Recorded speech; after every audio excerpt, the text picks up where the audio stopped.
r/AskReddit. Doctors of Reddit. What is the strangest thing a patient said they had that actually turned out to be true? Not a doctor but a nurse. Had a patient come in with a toothpick in his penis. Refused to tell me how it got in there, insisting he was picking his teeth, and it fell in. Obligatory. Not a doctor, but a medical student. On my mental health placement there was a guy I saw on a home visit who was convinced his neighbor was trying to kill him. This guy had a history of mental health problems and the doctors were sure he was psychotic, and all of this was in his head. However, a few days later the doctor went round for another home visit and found his neighbor trying to climb through the window with an axe. The poor man wasn't psychotic at all. His neighbor was actually trying to murder him, and everyone thought he was just mad. Worked on the ambulances for a stint when I was fresh out of uni. One day I was transferring to another county with an elderly patient with such severe dementia he didn't remember his own wife or even his name. The whole ride there, he was happily chatting away, telling me that he was an ex-international footballer, about his big victories, and how he owned a business with David Beckham, mixed in with other psychedelic nonsense. I just kept asking him questions to keep him occupied and chatting, but in my head I was thinking it was just a funny side effect of his dementia. So we arrive at the new hospital and his lovely wife is waiting there. Me and my crewmate transferred him to his hospital bed and his wife shook our hands and thanked us profusely for being so kind with him. She said, "I know he's a bit of a handful. Did he say much on the way?" And I said yes. He was telling us about being an international footballer and that he owned a business with David Beckham. She scoffs and says, "You told these nice people you were David's business partner? You only met him a couple of times." When I asked how he knew him, she explained that he had indeed been an international football player and was well known for heading the ball. In fact, the doctors thought that's why he developed the dementia. I was so shocked, I'll never forget him. Not a doctor, but a patient. In January this year, the side of my face grew bigger and bigger, and I was in extreme pain. I go to my GP and tell him looks like mumps, don't ya think? But he brushes it off saying I got my vaccines. He sent me to the ER because he does not know what I have and how to treat it. After 5 hours in the ER, they finally get my blood tested for the mumps. Turns out you can still have the mumps even though you're vaccinated. Inpatient psych ward. When I was a medical student, we admitted a guy who was having psychotic delusions. He lived in a hollow, a small valley between two mountains. For weeks, he had been absolutely preoccupied by this idea that the mountain was going to fall on his house. He would spend days at a time without sleep finding rocks, branches, and other junk and piling them up behind his house because the mountain's gonna fall down on my house. I guess this wasn't the first time this happened because the family brought him in saying he was off his meds, working himself to death to build a pile of junk behind his house. He's admitted for a week or two, goes to group therapy, has his meds adjusted, and he's doing well. We decide he's been tuned up and ready to be discharged. His family comes to pick him up, but they have this grim look on their faces. We are bringing him back to the hotel. Yesterday there was a landslide. It destroyed the house. My daughter had a fall on the trampoline when she was 3. She let out this really weird scream, then went pale, quiet, and sweaty, and wouldn't let us touch her arm. We only live 5 minutes from the hospital, so I put her in the car and drove there. She slept in the car. We get to the hospital and check in, and she's found her second wind. The triage nurse rolled her eyes at me when I asked for an x-ray, but ordered one anyway. At this point my daughter was literally pirouetting around the waiting room. I was starting to doubt myself. Even the x-ray technician was laughing at us. About 5 minutes after the x-ray is taken, a very red-faced triage nurse runs out to the waiting room and firmly tells me to stop my daughter from dancing. She's broken her arm and they don't know if she will need surgery or not. She didn't need surgery in the end, but spent 6 weeks in a plaster cast. It turns out she's badass and has a great pain threshold. Love her. Patient here. This is a case where the doctor called bullshit on what I had. Broke my arm once. There was a huge waiting time at local hospital, so I decided to go to another hospital the next morning. I slept really badly, but managed to have like 3 to 4 hours of sleep.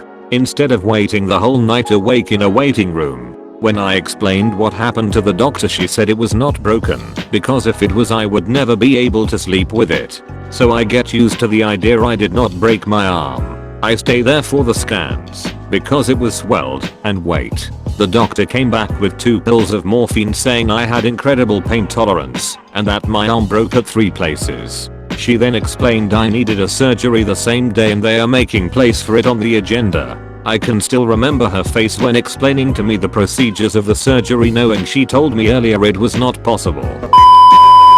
Not a doctor, but once had a patient claim to be a former member of a very famous sports team. Googled it and it was true. Poor guy was kind of unknown. He made the team and then quit to do various illnesses very soon after. Yuri, not a doctor. I hope this is allowed as it is in reverse. My ex-husband sprung on me on a Thursday that he was having a lung biopsy on Friday. He had no ride, so I picked him up and took him home to my house to recover, and the doctors told me if anything went south to bring him in right away. He started vomiting clear liquid that I believe was actually coming out of his lung. I rushed him to the ER. My mind started replaying a bunch of weird things that occurred back when we were still married that were brushed off as tics. Cough when he would laugh, repetitive squinting / hard blinking, things not really acknowledged at all or attributed to other things. Hindsight is so 20/20. After the flood of things in my head started waving huge red flags, I took him to the ER. This is day after his lung biopsy. The ER doc looked so young. I think it was his first year. Doc to me, why have you brought him here? Me to doc, I think you need to scan his brain. I think the tumor is lung cancer and it is in his brain as well. Doc to me, we don't even know if this tumor is lung cancer yet. Pathology won't be back until at least Monday. Tumor was the size of a medium orange. Me to doc, I know, but this happened and this other thing happened and this other thing happened. Gave him a 10-minute rundown of things. Doc to me, gave me a emotionless stare for about 10 seconds. I think you may be right. They scheduled a brain scan, and within a few hours we knew instantly that the lung tumor was indeed cancerous before we even had results. It had metastasized throughout his whole body, bones, joints, everywhere. It was stage 4.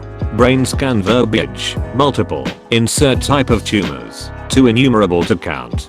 The scan looked like someone had thrown dime-sized confetti inside his brain. It was everywhere. Doc said he almost didn't listen to me, but was glad he did.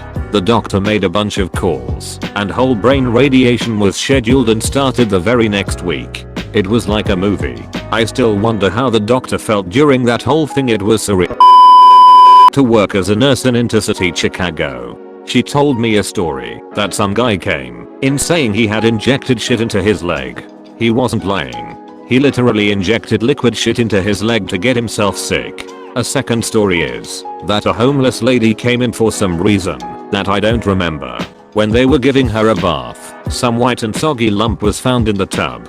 The lady said, "Oh, that's my fry." She had been stuffing them into her vagina to store to eat later.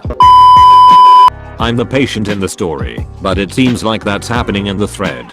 So while in college I felt absolutely awful for a few days and my lymph nodes are super swollen, so I take myself to the health center. They told me it must be a sinus infection and sent me on my way. The next day I couldn't even keep a teaspoon of water down and could barely get out of bed. I called a friend to take me to urgent care, where they pretty quickly determined I had the mumps despite being vaccinated. I had to notify my school and the health center. The doctor there did not believe me or the diagnosis, so they made me come back in, and oh whoops, it is the mumps. Glad they made me go expose more people. I sold a company for millions, but they stole it back from me with lawsuits. I'm a brilliant creator. I work with psychotic people all the time. I can't tell you how many people have told me that the CIA has implanted chips in them, that radios are beaming thoughts into their heads, that they are secretly Barack Obama's wife and they'll be king and queen once they announce it on Facebook. So when this guy was like millions, brilliant, I was like yeah My medical student got intrigued and did a little digging. Turns out every word of that was true. Now, this guy was also acutely psychotic, and when we told him he would be hospitalized against his will, he screamed angels of fire are coming to rescue me, and shortly thereafter had to be restrained. But the part about the millions was true. Not even the patient in this story, but the coworker of the patient. A few years ago, my coworker wasn't feeling well, just general itchy malaise, and he had red splotches on his face. So he was telling me and another coworker that he had a doctor appointment at lunch, cause yesterday he just didn't feel good when he got home from work, as I described. Suddenly, out of nowhere, I asked him if he'd ever had the chicken pox. The red splotches didn't look like classic pimple-like red spots, but I'd been reading a book, and one of the characters had it, and it just popped out of my mouth. He said he didn't think he'd had it as a kid. Lunch rolls around, he goes to his appointment, and I get a phone call about 40 minutes later. The coworker is sitting in the exam room. Doctor had just examined him and said he had something, but he wasn't sure what. So coworker mentions what I said about the chicken pox. Doctor looks at him and says, "That must be one very smart lady, because that's exactly what you have." So that was my first and only diagnosis, and only because of a character in my book. I'm the patient in this story. When I was younger, I had an absurdly fast metabolism to the extent that my doctor was concerned. To put it in perspective, over the span of 3 years I grew 5 inches and gained no weight. I was 5 feet 3 inches at the end and weighed about 75 pounds for all 3 years. To alleviate their concerns, my doctor sent me to a nutritionist. Dude took one look at my chart and thought my parents were starving me. When I tried to tell him how much I ate, he thought I was lying. So he made me keep a journal of everything I ate each day and to have my teacher sign off at lunch to confirm I was eating there. End of the week, I go back with my parents and he just looks over the journal and shakes his head.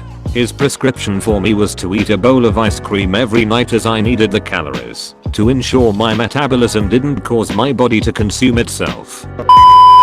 My mom worked in Emanuel Hospital in Portland, Oregon in the 90s when we lived there. She was one of the best surgical nurses, but she made extra money for me and my cancer rehabilitation at a young age by working the air shifts mostly on the weekends, or the knife and gun club as everyone called it. A young man and his partner came into the air and a low humming noise was coming from the young man.